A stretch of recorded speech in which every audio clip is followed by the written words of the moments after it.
Sir argue చేస్తూ ఉన్నారు ఈ జనాలు. సార్ ఉన్నాయి అలాగే అలాగే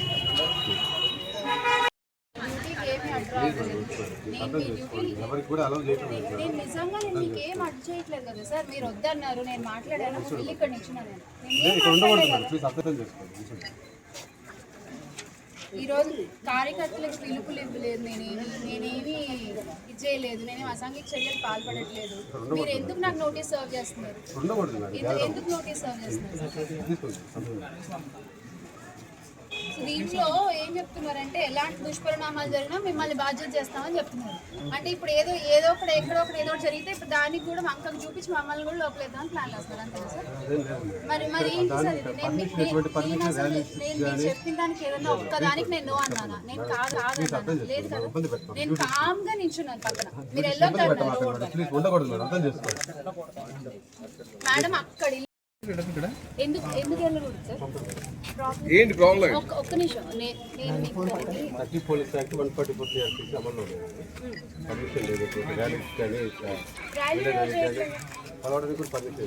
సార్ ర్యాలీలు ఎవ్వరు చేయట్లేదు. నేను మిమ్మల్ని కూడా నేనేమనలేదు. నడుచుకుంటూ మీరు వెహికల్స్ అలో చేయకపోతే కూడా నేను నడుచుకుంటూ 1.5 కిలోమీటర్ నుంచి వచ్చాను. Just go in side. నేను ఏం ర్యాలీలు చేయట్లేదు ఇక్కడ, మేము ఎవ్వరం ఏమి మిమ్మల్ని ఇబ్బంది పెట్టట్లేదు. నేను లోపలికి వెళ్ళి అన్నను కలవడానికి వెళ్తున్నాను అంటే ఎందుకు వై అంటే ఎందుకు కావాలని ఆపుతున్నారా మీరు? మరి ఏంటి ప్రాబ్లం?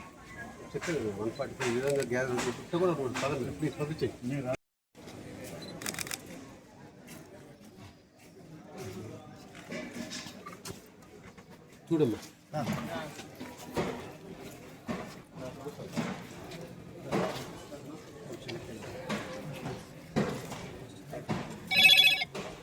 ర్యాలీలు ఎవరు చేయట్లేదు, అసాంఘిక చర్య.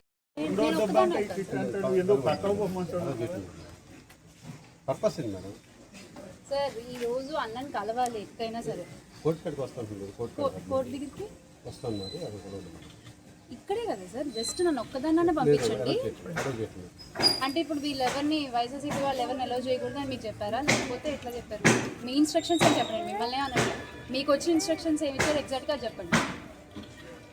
Land order peace and tranquillity ఇదవ్వకుండా ఉంది కదా సార్. ఎంట్రన్స్ గేట్ దాకా వస్తారు సార్.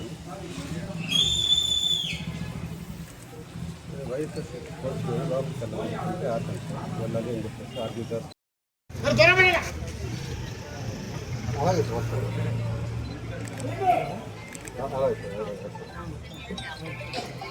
అలాగే అలాగే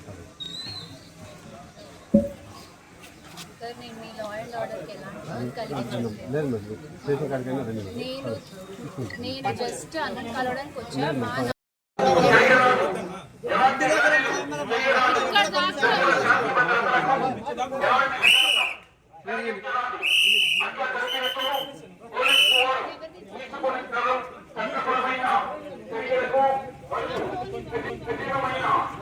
మాట ఎదురు కూడా మాట్లాడలేదు. ఇంకేం